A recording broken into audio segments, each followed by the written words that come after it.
Filipino is worth dying for. Iyan ang isa sa mga hindi malilimutang quotable quotes ng ating wonderboy of Philippine politics na si Ninoy Aquino. Siya ay itinuturing na isang bayani sapagkat inalay niya ang kanyang buhay para sa bayan. Ngayong araw, ating iginugunita ang kanyang kamatayan. Ngunit sino nga ba talaga siya? Ating alamin dito sa Hot Seat History. Unang araw na makasaysayang EDSA People Power. I suppose there's a physical danger because, assassination is part of public service. As everybody knew, he was very ambitious. His whole life was politics. Believe me, Mr. President, that if you do not lift your martial law, bombs will be bursting in Manila. What's up? What's poppin'? I'm Dominic from the Ateneo de Manila University. I'm Dominic Ortiz from the University of Santo Tomas. And I'm Karl Maalab Paredes from University of the Philippines, and welcome to Hot Seat History. Woo! Yes, no, guys. Seat Before history. we officially get this first episode going, kamusta naman kayo? How's your quarantine? For me, it's getting significantly harder kasi nagsimula na yung classes namin. Tapos ayun, hindi naman lagi conducive dito, di ba, sa bahay mag-aral. So ayun, pero kaya pa naman. Well, ako naman, I'm just waiting for class to start kasi September pa ata kami. Yes, September pa nga. And we're actually currently in the middle of OSM right now. So it's been fun so far. However, it's just so sad na umabot nga ng August itong lockdown, itong pandemic. Yeah. Kasi, Masa tayo. diba, akala natin 1 month thing lang ito eh. And little did we know, it's August 21 already. And what's so special about this day anyway? August 21, it's Ninoy Aquino holiday. We're commemorating that. Exactly. Kaya nga we have Karl here with us today, diba? Hi, Karl! Hey, Karl. Hello guys, thank you nga pala for inviting me. I'm really excited to talk about Ninoy Aquino and his, holiday right now kasi ang dami niyang interesting facts, no? Yes. Gusto niyo talaga ng facts about Ninoy. So, bigyan ko na lang kayo ng quick background. Si Ninoy Aquino Jr., pinanganak siya ng November 27, 1932 sa Concepcion, Tarlac. And fun fact, he was a Sagittarius. So that explains a lot, guys. Aquino family nga siya, di ba? Pabibo. Well, ganun ba talaga mga Sagittarius? Pabibo sila. Anyway, Aquino family, big shot. Yung lolo niya, General under Emilio Aguinaldo. Yung tatay niya naman, House Representative, tsaka Senator dati. So itong si Ninoy, pangalawa siya sa pitong magkakapatid, pero di naman siya na-bother doon since mayaman sila eh. So, palipat-lipat lang siya ng schools, making friends, and most of those schools were prestigious universities. Pumunta siya sa La Salle LM, San Beda for high school, tapos alma mater niya naman for college, nag-aral siya ng history. So yan nga, Catex boy, di ba? So nag-aral din siya actually sa UP Diliman ng Lord. Grabe, sakop niya yung buong katipunan. Nakuha niya lahat, ha? Super. At 17, correspondent na siya ng Manila Times ng Korean War. And for that, he actually won the Philippine Legion of Honor.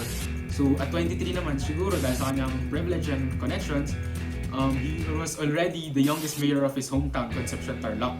And he just kept leveling up and leveling up lang naman. At 27, he was the youngest vice governor.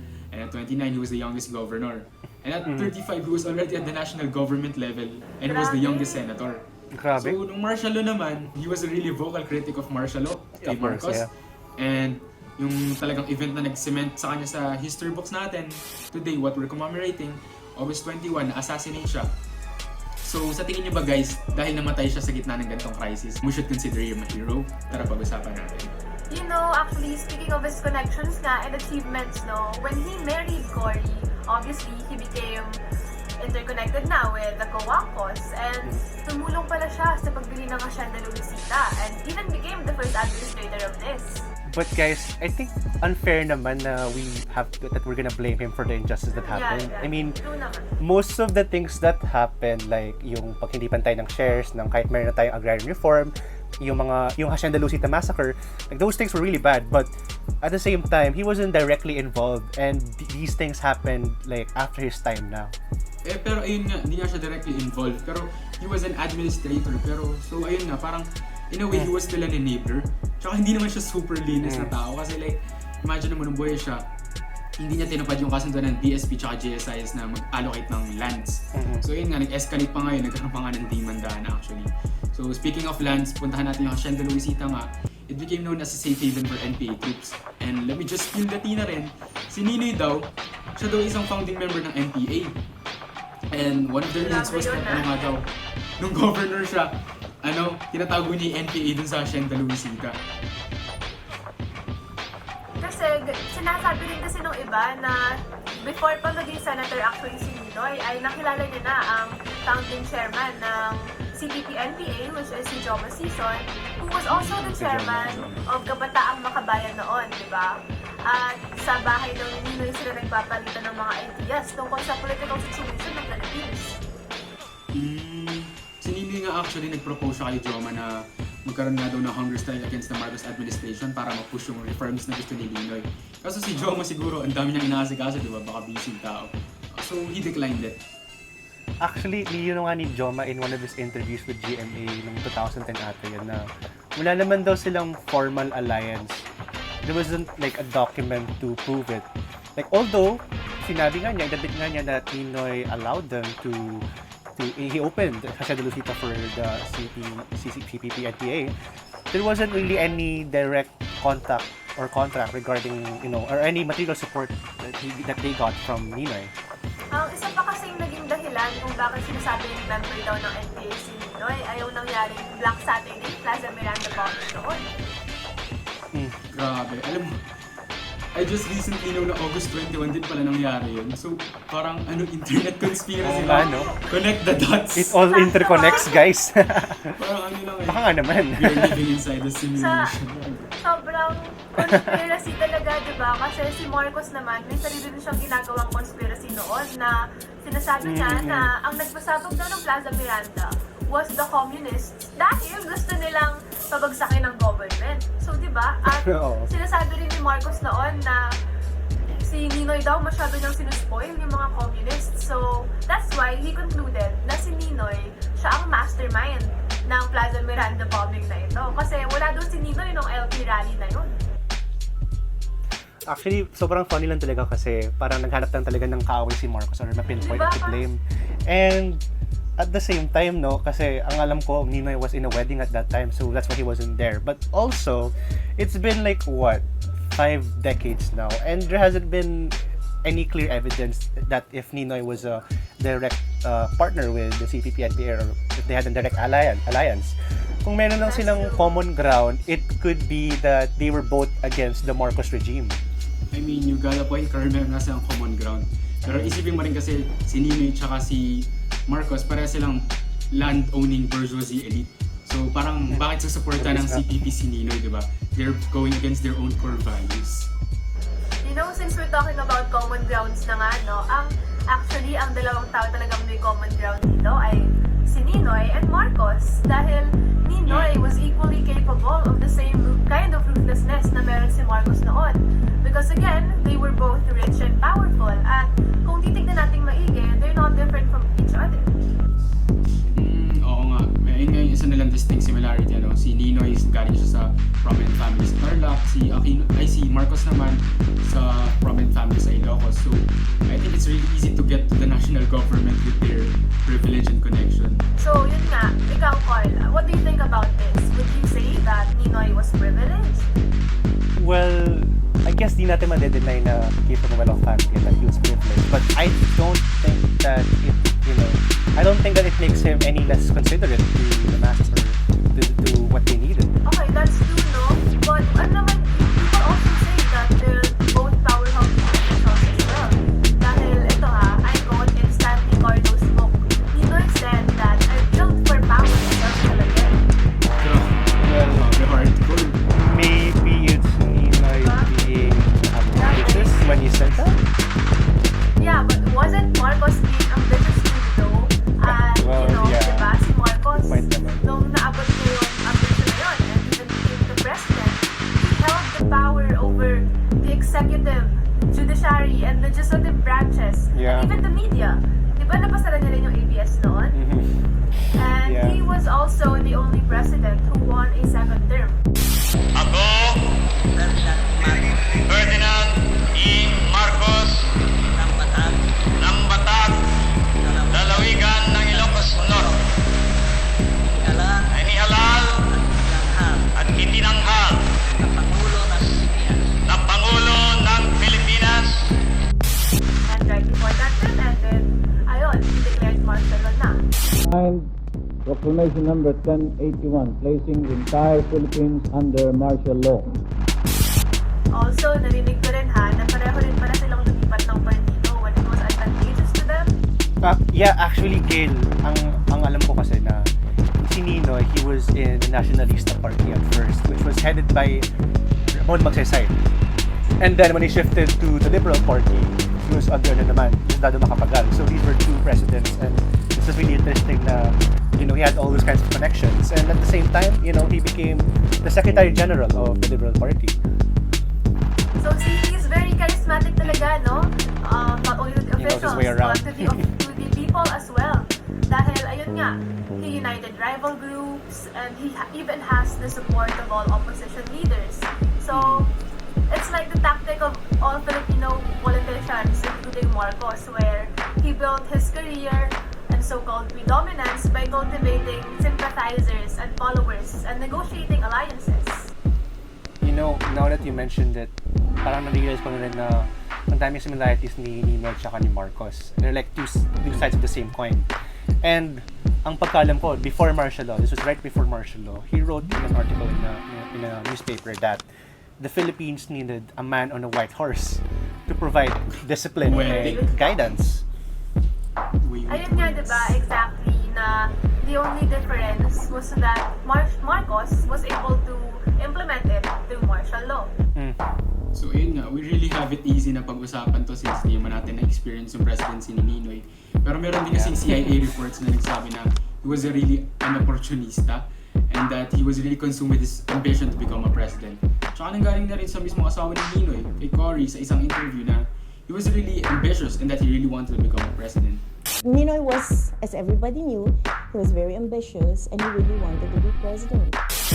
Nabanggit na naman natin si Being Cory. supportive. So ayun, pag-usapan na lang din natin yung iba niyang love interest. Si Ninoy, syempre, elitista. So Yes, meron siguro pa palang napapaligiran na rin to ng mga mga gandang babae since bata pa. So mataas na yung standard niya sa beauty. So I think it came to no surprise na nagkagusto siya or nagka-crush siya kay Imelda Romualdez, who as we know is Imelda Marcos. Yeah. So, she could have been Imelda Aquino pala. Actually guys, ang funny nga guys kasi from what I've heard na when they were dating and the reason why they broke up was that Imelda said that he was a bit too chatty and all of that. So maybe he was being too talkative about his Ganon? political career or ambitions.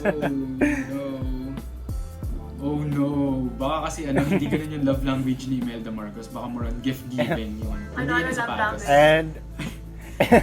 And Marcos was able to do that. And guys, what's more interesting about it is that in the same year that Ferdinand Marcos and Imelda got married was also the same year that Ninoy met Cory Cojuangco, and they also got married in the same year. Parang So rebound lang.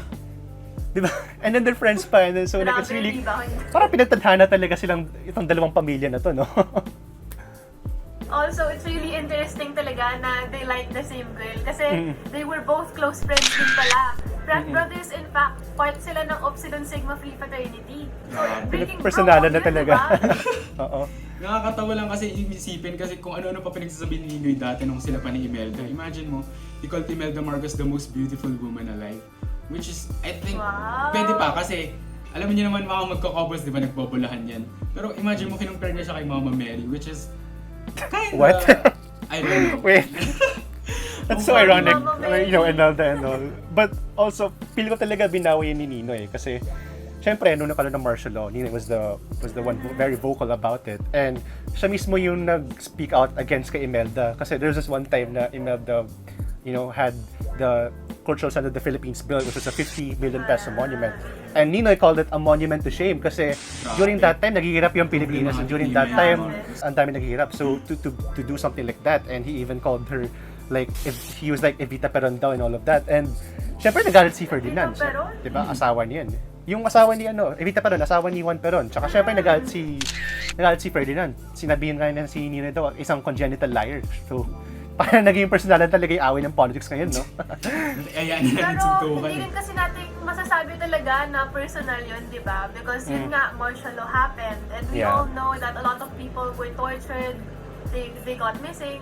And Ninoy Aquino started voicing out na kasi it's wrong. But I'll be frank with you guys. I think Ninoy is not really the hero of the EDSA People Power Revolution. Grabe, hot take, Gayle. Pero I mean, kung pupuntahan mo rin yung record niya as a senator and as a congressman, wala siya actually natupad na batas. Well, fine, guys. If we look at his political career, if we look at his time in the Senate, he still did privileged speeches against the Marcos regime. He was still exposing the dirty politics of Imelda and Ferdinand Marcos, and he was even against Imelda building the San Juanico Bridge because tingin niya it was like a bridge to nothing and all of that. So he still used his voice in the Senate to oppose the Marcos regime. Let's give him that. Pero how can we be so sure na ginawa niya yun para sa tao lang? Kasi it also benefited himself, di ba? We cannot deny it naman na it benefited himself for his personal ambition dahil gusto nga niya maging president. Pero as a lawmaker, wala naman siyang nagawang batas to actually improve the lives of the Filipinos. But nevertheless, though, he was still imprisoned for that. And he was even sentenced to death by a firing squad. Pero hindi nangyari kasi nga, di ba guys, alam niyo naman, nagkasakit siya. He had to go to the States to have a heart surgery. Tapos while in his time in the States, he was even a Harvard and an MIT scholar. And I think he was working on 2 books. Tama ba? No, but they never even found any proof na meron talaga siyang sinulat na libro. Kasi, or even nagbigay ng anti-Marcos speeches sa US. Kasi he had this one friend actually, si Howard Villarda, who shared an office with him sa Harvard. And he said that Ninoy liked to talk, yet he never even saw him read or write anything. And let's not forget pinapunta siya sa US to get a surgery. And he's actually so lucky na nga na nakapunta siya sa US di ba? Kasi other political prisoners, you know, they were tortured and they even get, nawala nga talaga sila So, pero bakit nakakapag-lecture pa rin siya? Akala ko ba pumunta siya doon to have a heart surgery? Well, didn't he still use his time in the States to speak out against the Marcos regime? Wasn't he interviewed and all of that? Kaso parang ang questionable din kasi meron ding movement doon, a movement for a Philippines.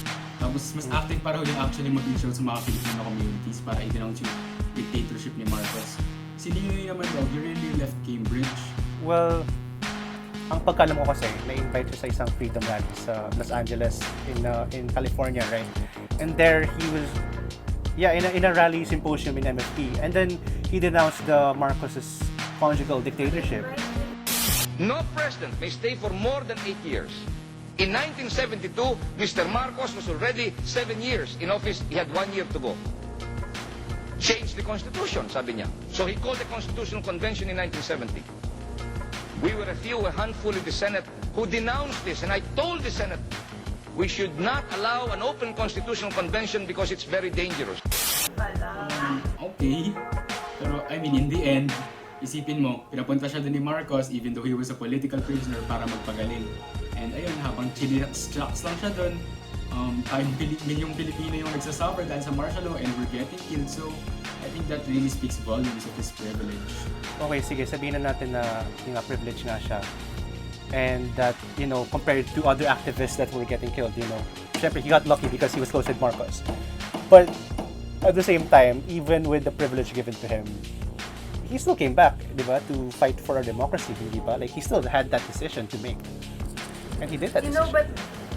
But that couldn't have been his only reason, right? Kasi I'm pretty sure he was already convinced that Marcos was dying. And you can also speculate na nagmadali siyang umuwi para makuha agad yung leadership position na yon at pabagsakin si Marcos.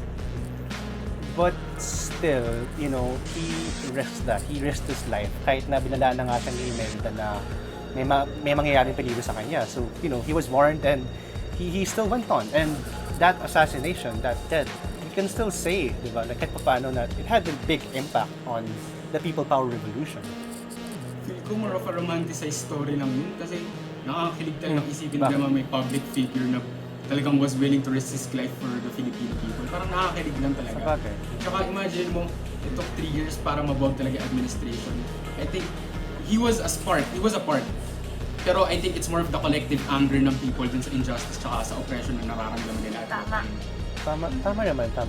But, at the same time, hindi natin madedenay yung importance kasi he was the symbol for democracy for Filipinos during that time, especially in martial law. Tsaka, hindi ba naging presidente din si Cory tsaka si Ninoy. So, dalawang Aquinos na naging presidente after him. Pero I think kasi it's more all about propaganda kasi. Isipin mo naman, if you convince the people talaga, di ba yun yung magiging totoo? Pwede rin. So, I think dahil sa pag-convince the people, nagkaroon tayo ng necropolitics and ayun nga, napabango yung pangalan ng ibang tao, ng ibang candidates. Pero I think that's more of a discussion for another day. Ginawang narrative, no? Oo. So this just goes to show talaga na ang people power, it's a result of the long oppressed freedom from the administration Marcos nga. Dahil simula pa noong dineclare nila ang martial law. It's not just a 3-day protest, di ba? Kasi ever since martial law started, people were already protesting and fighting for their rights. At yun nga, it's not just a 3-day protest. At sa pagdaan ng mga taon, naging mas malala talaga ang impunity under the dictatorship of Marcos. So, there are individuals, groups, and even companies who opposed him, ipinahuhuli at ipinasasara. And on top of these, the Philippines was already experiencing an economic downfall and widespread violation of human rights. Siguro bigay na rin natin kay Nino yun. He really became a part. He really became a symbol of the people power. Pero I think we should give credit where credit is due.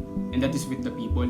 Kasi yung taong bayan niya nakaranas ng hirap eh. Sila yung nakaranas ng injustice, ng oppression. At sila yung nagsimula. At sila yung nagpatuloy. At sila yung tumapos ng laban. Wala namang malalaking pangalan dito eh. Hindi si Ninoy, hindi si Corazon yung nagbigay sa atin ng demokrasya. Yung Filipino people yung mismo nagbigay ng demokrasya sa Pilipinas. And talagang sila yung victor ng EDSA People Power Revolution. You know, it's really funny because there wasn't any legal proclamation of him being a hero. Parang it was through Ninoy Aquino Day na naisip ng mga tao na siya isang hero. Pero at the end of the day, guys, at the end of the day, it's still up to us to decide whether he was a hero or not.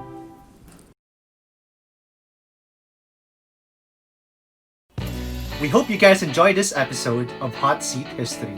Feel free to comment down below and share your thoughts about Ninoy Aquino and his legacy. Sino ang gusto niyong sunod na sumabak sa ating hot seat? Use the hashtag HotSeatHistory on Twitter and Facebook at pag-usapan natin yan.